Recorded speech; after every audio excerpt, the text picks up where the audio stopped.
یخنۍ کې بار بار نزله زکام کېږي او دا د یو وایرس د وجې نه یي. د 10 ورځو نه واله د 14 ورځو پورې ډیوریشن یي، د هغې نه پس دا بیا په خپله ختمیږي.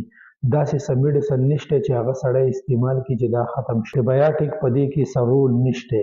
د دې واحد علاج دا دی چې سړی د خپل وجود د قوت مدافعت سیوا کړي. 5 طریقو سره د انسان د قوت مدافعت سیوا کېږي. زیاتو نه زیات اوبو استعمال، د ښه نه ښه خوراک استعمال، څومره چې موسمي میوې دي که شنې دي او که وچې دي، او موسمي سبزیانو د دې چې څومره زیات استعمال، کولاو او تازه ماحول کې واک او اکسرسایز کول.